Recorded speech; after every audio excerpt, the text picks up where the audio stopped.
On this edition of Fed Gov Today with Francis Rose, not everybody's upset about the data deluge. I have a saying that I actually stole from one of my mentors. I just want it all. Okay? In this business of intelligence, and not just GEOINT, we tend to be insatiable. Vice Admiral Frank Whitworth, Director of NGA, on Fed Gov Today in just a moment. First, though, the General Services Administration has more than a dozen deals now for lower prices on products and services through its OneGov initiative. Robert Costello, the Chief Information Officer at the Cybersecurity and Infrastructure Security Agency, says there's a lot for CIOs to like about OneGov.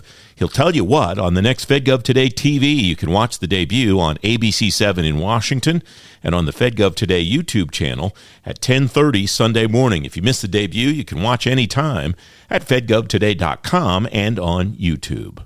A golden age of GEOINT is upon us, according to the director of the National Geospatial-Intelligence Agency, Vice Admiral Frank Whitworth. He joined me at a plenary session at the AFCEA and INSA Intelligence and National Security Summit at the Gaylord National in National Harbor, Maryland last week. Today, part one of my conversation with Admiral Whitworth. We start with a discussion about the threat landscape and NGA's mission to defend against it. What are the opportunities and challenges for your agency as an important part of the IC today? It's a great way to kick it off. Thank you, Francis. So when we talk about opportunities for GEOINT, geospatial intelligence, I think we're in a golden age, frankly, for GEOINT. And I would like to baseline what I'm talking about, especially for NGA. Before I do that, we're talking about targeting, warning, and the safety of navigation. Warning is kind of the behemoth. That's the one where you establish a baseline of equipment and behaviors across the world based on the visual dimension, and you sound off when something is not quite right. Something might be worrisome. Targeting is to help us think through effects and places on the Earth where there might be vulnerabilities or centers of gravity, and then safety of navigation, probably the least heralded thing that we do in GEOINT and especially at NGA, where we're keeping people alive by taking responsibility as a combat support agency for the sanctity of the data they use for their maps and charts, and also for where they are on the Earth, that precision of navigation. So we could go into a lot more detail there, but to get back to your question now, having established that as sort of what we do in GEOINT. This is a golden age for GEOINT, and it's really because of the convergence of three things. Number one is the availability and a growing availability of sensors, and especially space-based sensors. And they're very good, and they're going to bring a lot of data, and we'll talk about that in just a second when we talk about challenges. Another is the availability of advanced technologies, especially AI and ML, to help us with sifting through all that and processing all that and disseminating all that. And then the third would be the availability of a really energized commercial sector. And we'll probably talk about commercial imaging and the availability that it brings and how excited we are in this regard. So between those three, that's a really great opportunity, a convergence. Mm-hmm. Now for the challenges. While I won't detail exactly what the % increase in terabytes from space will be, it is substantial over the next decade. And we're all about, right now, efficiencies, and we've done a great job to ensure that this is the most efficient agency it possibly can be. And so we need to ensure that we can absolutely match the data to understanding. We don't want all of that data, all of those images, all those files, and they're very dense files, by the way. We don't want them falling on a cutting room floor. The nation has been through this particular conundrum in the past. At the very beginning of Operation Enduring Freedom and Iraqi Freedom, we made available a lot of full motion video. And we realized, we need to have people actually make sense of this and render understanding. So I'm very confident in our way ahead. This is why I'm excited about the availability of AI. There's another form of supply, though, that I will offer we need to reason through, and I also am confident in this regard, and that will be compute. So to ensure that you can apply AI and ML to help you sift through that deluge of data, you're going to have a good amount of compute, and you're going to have a good amount of storage. We're very proud of our compression results. I would tell you that we're kind of an industry standard right now when it comes to the compression of massive files of imagery. But let's understand that the eureka moments happen typically by going back in time. You get some new indicator and you go back in time into what you have in storage of all that data, and you put the pieces of the puzzle together. One other supply piece is on the human dimension, and specifically STEM qualified people. And while we're not exclusively STEM, we do have a very large network. We have a very high preponderance of needs when it comes to understanding the world, and we'll probably talk about this a little bit later in our discussion.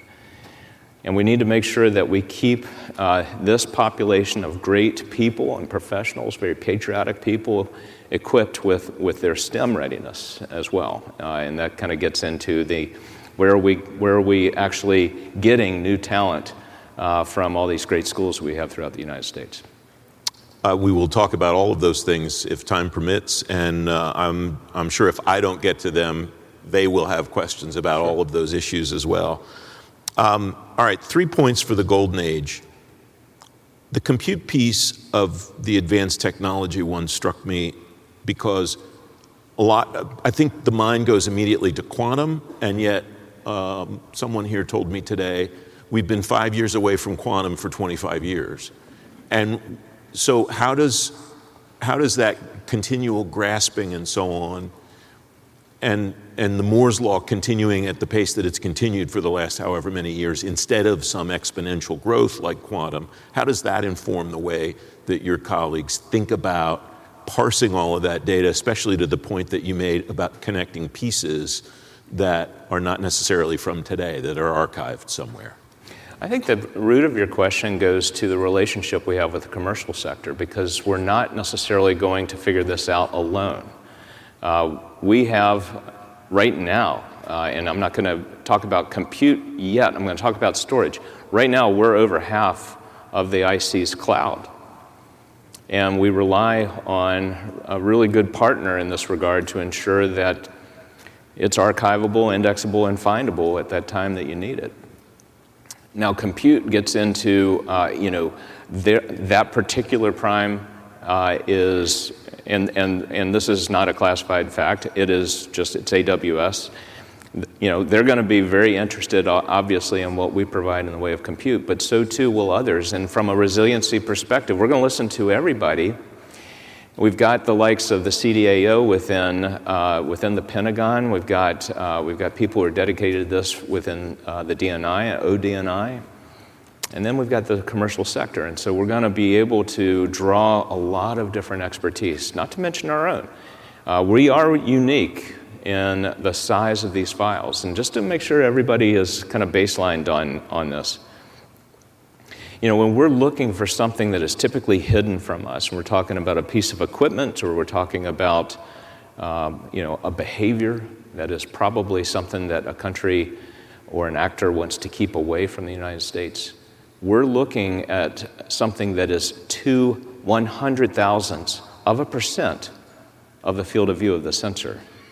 That's a big difference compared to the 80% of a sensor that you might marvel at and think it's wonderful when you go through global entry or you go through TSA and it matches up with the baseline it has for your identity. That is great, that is wonderful, but that's 80% of the field of view.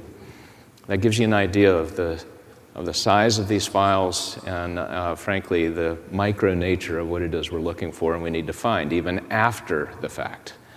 So I'm confident in the relationships we have with our interagency teammates as well as our commercial teammates in figuring out exactly your question.